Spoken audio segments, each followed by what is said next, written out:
So the search fund market in Europe is very beginning. I had one fund premier from inside like 5 years ago. He tried a search fund, didn't find investor, had to stop. Another one has invested in When? 2018, Yeah. 19. Maybe. Now it's crazy. Now another one has built a search fund and he bought a company who's renovated the roof from kind of like buildings. Honestly, I look at this company, it's not sexy at all. It's a very small company. I'm not sure even by building a website or anything. So I'm very interested in your 28% because it's like very like a family-based company, old school, old-fashioned. It's very hard to bring to the next level and really leverage it. So it really depends on the companies. So you're right. I mean, you need to choose companies, and that's why a portfolio makes much more sense. What happens in these cases is people go to friends and family, so they all put a little money, and then they can only buy a very small one. What happens is basically usually the company, the criteria is very important. So you're looking for criteria for 1 to 5 million euros EBITDA. Now, above 5, the private equity starts to compete, so it becomes very expensive. Below 1, exactly what you said. There's no company really. So for us, it's very important to make sure it's a company that's existing. And it's usually companies that have recurring revenue. So you make sure that these guys have 4 years of contracts or something. You make sure that the margin is quite high. So the bank will give you up to 60% of the whole deal. Again, the bank will do a due diligence, which makes it safe. So overall, the companies are actually in the size of 2 to 3 million euros, which is a good company. I mean, with 50 people, very easy to run. I mean, the two companies we're talking about, one of them is in Italy, a waste management. So they collect the waste and high margins, very, very safe. You cannot easily come and take it. And this company, when we were buying it, we bought 8%. We took 100%, but Moonbase 8%. They had cash 7 million euros just in the bank because so it's really cash rich, and you need to choose the right companies. And that's the beauty, is you work with entrepreneurs, and then you look at the company and you sit and you choose. I want 25 out of 40 entrepreneurs. So at the end of the day, so it does happen, but these numbers are from Stanford, who have a report they do every 2 years, and they calculate, this is based on 550 search funds over the last 30 years. Worldwide. But they also break it down. So the number we used is the States is actually a bit high, it's 31. So 28 is more us. So maybe on the numbers, I've also read a few reports on this because I find it pretty interesting. You always talk about one entrepreneur, but in the reports it stated that 2 entrepreneurs are more successful and create more value. Exactly. I mean, we have in ours, half of them are duos, 2 entrepreneurs doing one search fund, and half of them is one. We like diversification because we like to have the ones get smaller companies, the duos get bigger companies. It's a bit of a difference. So we like to diversify as much as possible. But on average, the duos make better numbers. But there is not also so many good duos, so I need to diversify. Yeah. But in the end of the day, the difference. I told you I'll answer. With duos, a lot of the times you find that you have a lot of chefs in the kitchen. So a lot of duos will have overlapping experience, maybe someone they met from work. So you have 2 guys from investment banking who both decided to do it. In that case, there's not really added value in having that duo. It's an okay answer.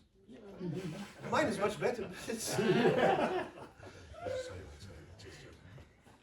you typically invest also in companies where the owner, typically one owner, business owner, keeps a certain stake or keeps a certain interest or? Great question. So usually the value proposition of search funds is the fact that you can buy 100% or 90%. Because they don't want to work with private equity guys because they need to work for 5 years, they need to, so they don't like it. However, in many cases, they leave 10%.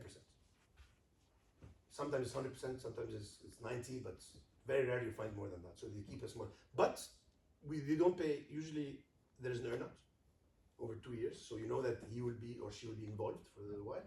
And in some cases, they leave some of the money as a loan. So it's a seller note. So usually they're involved.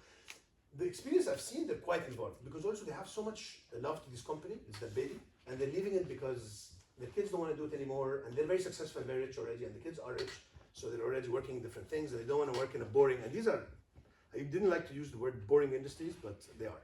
They're really simple, so yeah, but usually they leave or they stay on the board. In one case, they're on the board, depends on the case. You mentioned you can have like 10 to 15 investors, or like the other 9 or 14 that you have lined up for such. So basically what happens is the entrepreneur goes and pitches the same way a startup would to different investors. But these can be banks and they don't have to be all like... They're 90% of the time search fund investors or friends and family. So you can go to some like old boss and tell him, listen, give me 50,000 now, and then with this you buy the option, if you don't like the company, you can invest in it. So usually it's that case. But the beauty is because it came from Stanford. Actually, Stanford and Harvard both started at the same time. Everyone agrees on the model. So these criteria is not our criteria. It's like anyone in search funds would say exactly the same, which makes it very easy for us to work with other investors that we never met. By now we met them and we know them because we overlap, but yeah, we don't agree. We look at the list because if there is no search fund investors, we worry because then maybe you're not all aligned. So we need to make sure there's mainly search fund investors.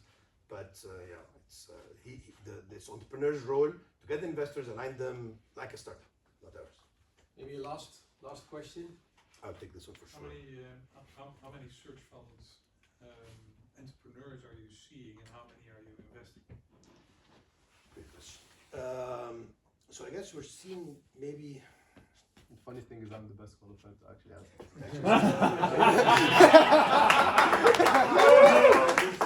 I have to be fair in both cases. I feel He's the guy who doesn't get to actually- see all of them anyway.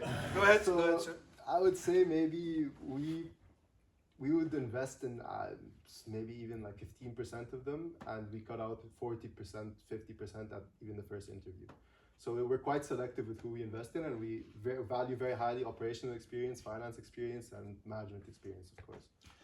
I mean, if you think about all of this, at the end of the day, getting the right searcher is the main part. And this is why we're very special, is because we give so much support. And we have the searchers so much, and others come from the private equity, which are great, but they give other types of support, which is our thing. And that's so yeah, I mean, we're quite, but to be also very honest, it's very hard to know from 3-4 interviews who's really the star and who's not. And that's the beauty of working for 2 years, because we talk to them every month at least once, and then our advisors work with them as well. So by end of the 2 years, you know the person quite well, you know the company, you talked about different companies, and this makes it much easier to decide if this company works with this person or not. And so, but yeah, so he gave the right answer, I think. Go back and check. Let's give Moonbase a hand.